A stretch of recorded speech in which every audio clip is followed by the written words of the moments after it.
Seminary is full of ups and downs, and if people tell stories they had through the seminary, I mean, many may be discouraged going to seminary. So it is not so. People always ask me, why did I? Because my name is Massdiile. Massdiile means the Holy Mass is powerful, or the Holy Mass, Holy Eucharist is efficacious. So people always ask me, is it because of my name I became a priest or something? I always say no.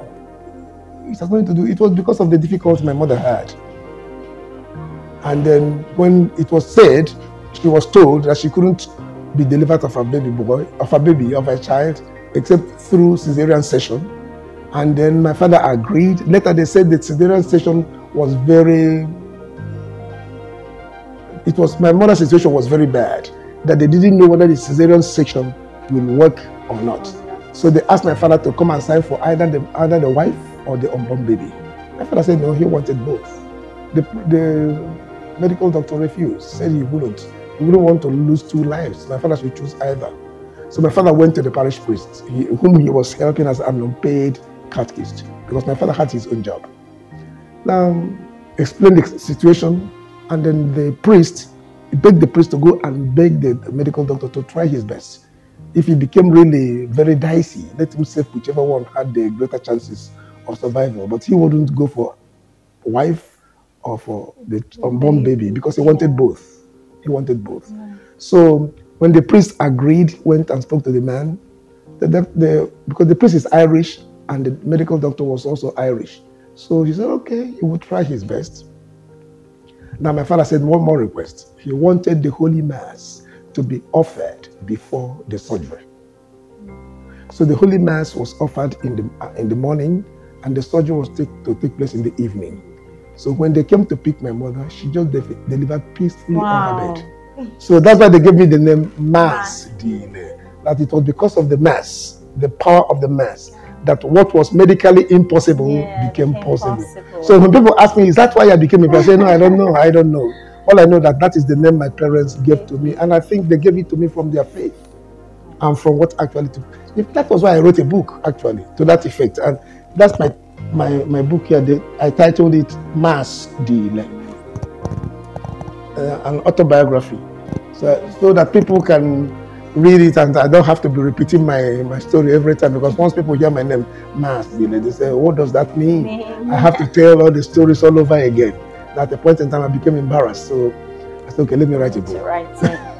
Yeah. The question about vocation is something from my own experience and from even what the church teaches. It's not of human decision. It comes to people, different persons in different ways. I wouldn't precisely say this was what made me to take to the priesthood, except this vital point, that I grew up in a traditional Catholic home, where we began the day with 15 decades of the Rosary. Thereafter, we go to Mass. And my parents and all of us, we go there to open the house and clean the church. Then from there, idea of going to be a Mass server. And from being a Mass server, I was attracted by the lives of the priests, how they celebrate Mass and everything. And from there, I can say, now I began to nurse the idea of going to the priesthood. It became so strong that I even refused to take the normal entrance to secondary school. So I refused. I just went for the one of the priesthood. Seminary, by definition, is a seedbed, a place of nurturing vocation. Because everybody that came in, nobody was sure whether you would make it or not. So it is a place of asking the question, has God called me? Am I qualified, or can I do this type of job? Why not go to something else? And personally for myself, right from day one in the minor seminary, my mind was always the law. I wanted to be a lawyer. And then I said, if I didn't become a lawyer, what next? I said, oh, I would like to be a philosopher. I wanted to be a journalist, you know. At a point in time, I wanted to aeronautics, to go and learn how to fly plane. Wow. Then, because my father was a farmer, and a known farmer, I loved farming. Now, these things made me, right from the one in the minor seminary, always at the end of each term, to look at my scores and to equate them or to group them as they would shape me for my future life. But everything about vocation to the priesthood, I placed it on a different page. I said, if God calls me, then I'll be a priest. So this is how it began. And there are obstacles, I will tell you, right from the ones in the seminary, keeping the rules. In fact, there was a time, this is funny, I packed my things and left. I left. And just because, I left because I didn't understand what the rector meant.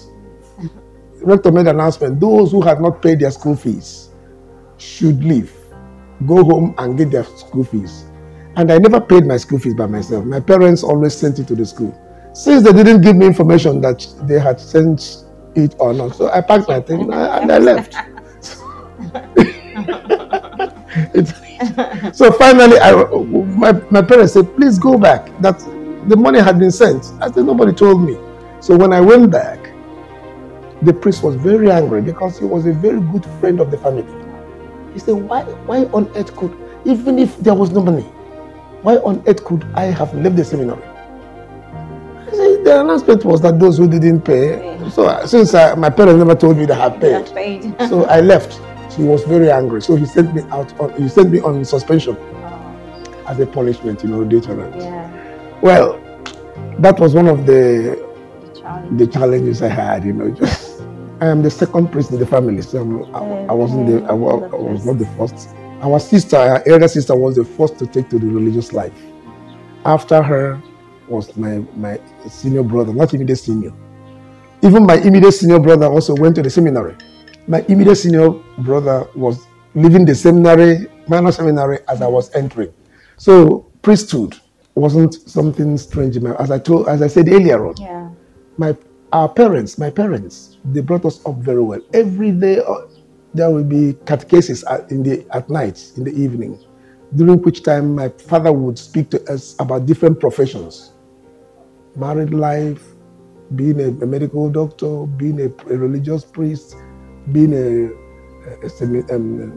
religious woman. Yeah. And I remember I always questioned about these religious priests who were tiresome. I told him I don't want that one. So it was through my father I learned that there are 2 or 3 different types of priesthood. Because so to go to the seminary was not an issue in my family because of my family background. So it wasn't an issue at all. To the glory of God, I never had any problem academics. No. That's for my family. We have professors, engineers, medical. We have different professions in my family. So God blessed us with the gift of intelligence, if I may say it that way. But in the seminary, again, back to my family before the seminary, I grew up with beginning the day with prayer, 15 decades of the rosary, ending the day again with another set of 15 decades, 15 in the morning, 15 in the evening. And in the evening goes with moral exhortation or explanation, stories from the Bible.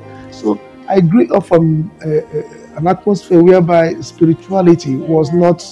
So when I entered the seminary, I didn't find spirituality, I didn't find difficulty with it. So I just flowed in. Yeah. I flowed in with it. So there wasn't much difficulty about that. I mean, except the normal human difficulty. Yeah. But in terms of being something strenuous or strange, no. I found it normal. Only that the seminary has its own upgraded. Yeah, that is it. Yeah, my honest advice from my own experience is that those going into the priesthood should not see it as a do or die affair. People should go to the seminary with open mind. That is to say, they should be ready and willing to continue or not to continue by themselves, and not to wait for people to tell them, well, we think you can continue. And that means if a person is going to the seminary, the person will have always the option of what could I do if I cannot make it to the priesthood. Just as I said earlier on, every term I will always outline where my intellect, my intelligence was pushing me to, which area was I. So my courses were helping me to always place the alternative. Even now that I'm a priest, say for example, the Pope says, okay, priests, go on your own way now, begin to live your own. I have no problem, because I am very clear what next I will do. So it is always good for people to go into the priesthood not as a do or die affair. That's number one. Number two, to have alternatives. What can I do if I don't make it to the priesthood? Many times people go in there because they want money. That's nonsense. Nobody should go into priesthood for any material acquisition. It must be a call. So discernment means each time you are trying to find out, am I called? Am I comfortable? If I'm not called, what next? The USA or Europe and America were the places I turned down as a deacon. In our own time, Missionaries of St. Paul, at diaconate ordination, we were asked to list out the missions we would like to be sent to.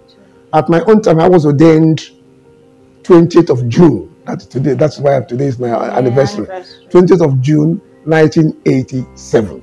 Okay. Now, in 1986, when I was a deacon, after the diaconate, we were asked to write down where we would want to go. At that time, we had 3 missions: Liberia, Cameroon, America.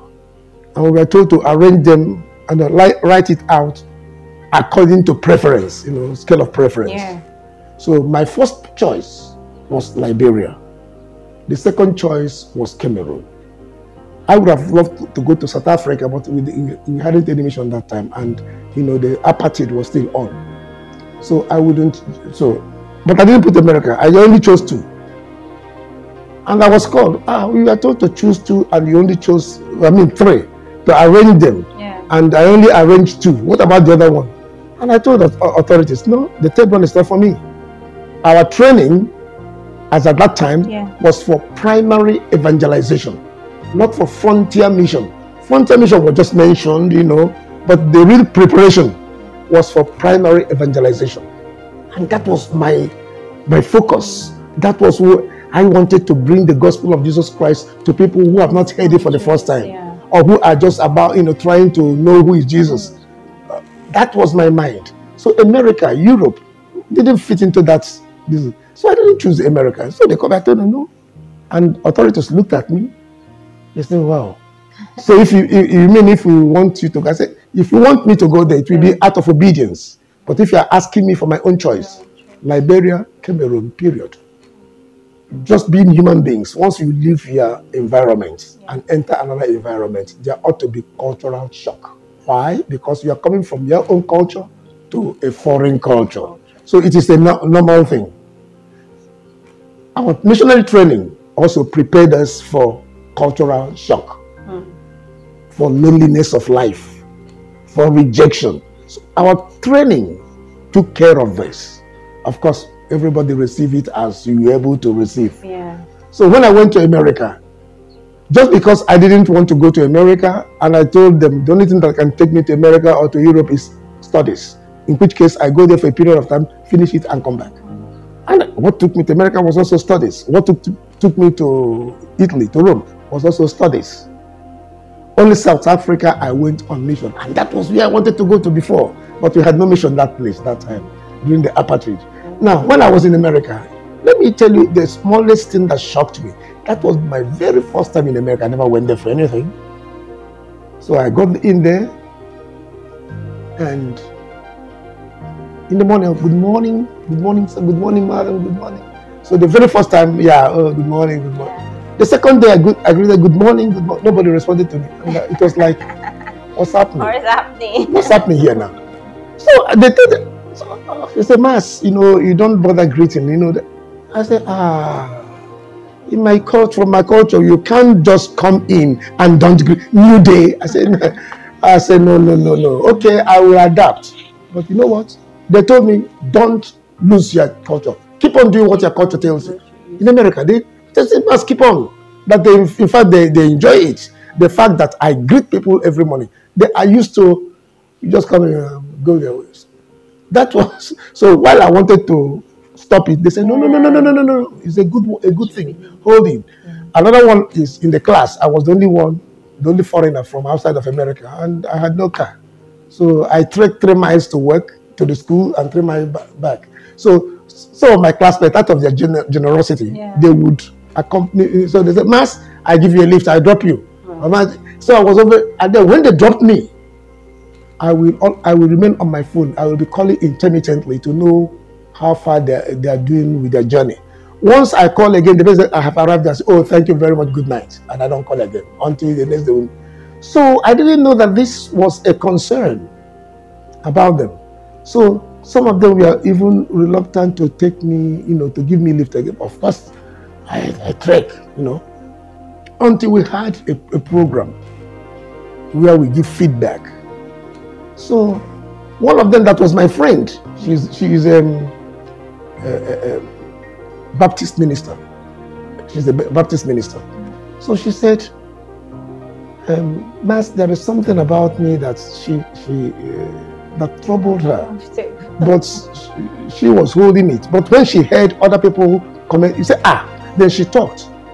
I said, please, what is it? He said, Mass, is it that you don't trust my driving?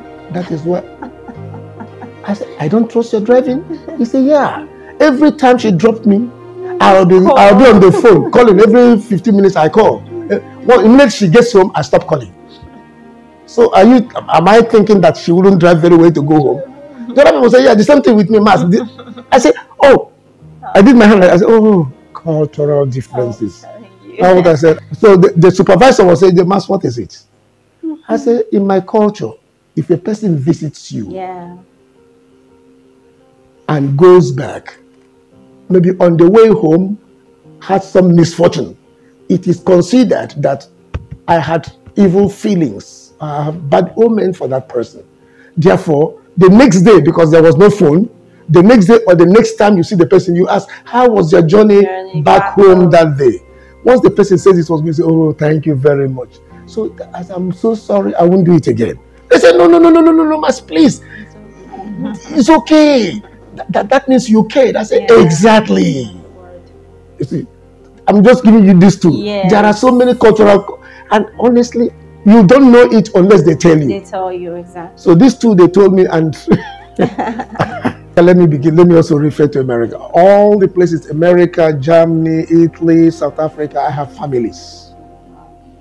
I can say it without looking back, because of how they loved me and received me and welcomed me.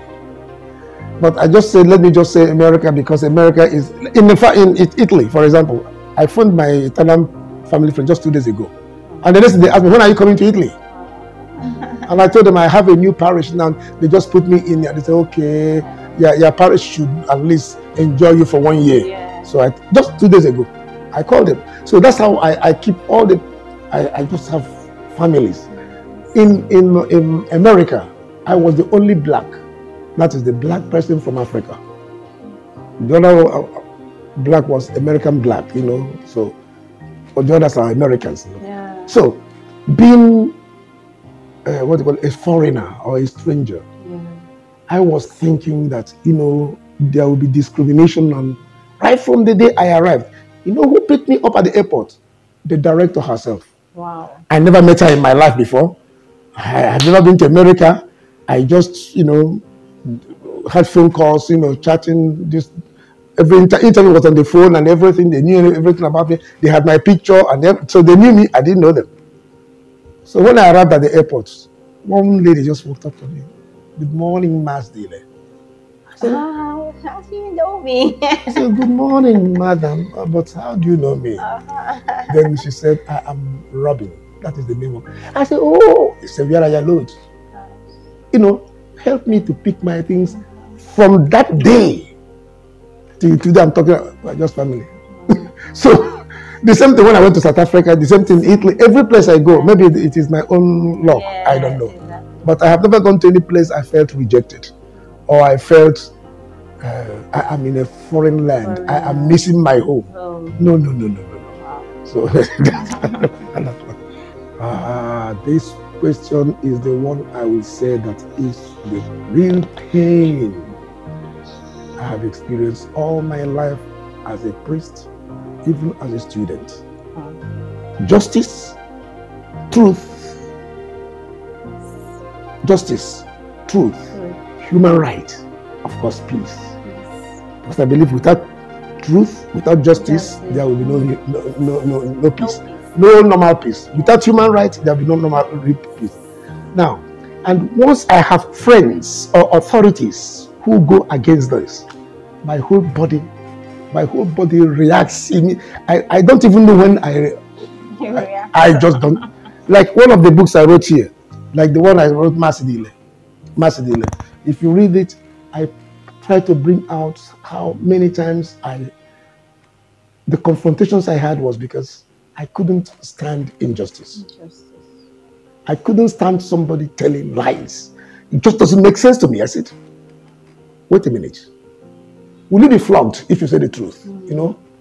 And why must you? You know, this is right. So because of this, I part ways with even my best of friends. Because if I notice that my friend is not for justice, not for truth, not for human rights, that's the end. So it punctuated all my life till today. And that is where I shed tears. That is where I find myself being lonely. Because not many of my friends can, when it comes to truth, I don't compromise. So that is where I shed tears. Because if you read through my book, or even my latest book, the 5th one, the title is Missionary Society of St. Paul of Nigeria, Project of the Catholic Bishops' Conference of Nigeria. This book alone has won me more antagonism than any of all the other books. Just because I stated the truth for what it is, with documentation, not just by my words or by my intellectualism, putting documentations from the Episcopal Conference that shows that they are our founders, they are the people who established us. And some people say, shut up, why must you say that? I say, why wouldn't I say that? Why? You can't bury history. So this is where I'm just giving you this is the latest pen I have now. Why wouldn't I write it? Why wouldn't I write about the origin, about the historicity of the society I belong to? And I'm in the 3rd stage. I joined in 1979. It began 77, 78, and I joined 79. So is it out of place for me to write about the historicity of my own society? So that is really the pain I have. And I don't compromise. And it looks like I am a fighter. I say, yes, I am a fighter, because once you go against truth, go against justice, go against human rights, then I just can't take it. So that is it is an open wound as far as my life is concerned. It's not so easy. So sometimes I just say, okay, fine, for the sake of peace. But I know, down deep in me, peace founded on falsehood does not last. Peace founded on injustice doesn't last. So I said, okay, for us to move on, fine, let's move on. But that damn deep in me, the pain is always there. But I try to say, okay, Mass is okay. If that is what it takes for us to move.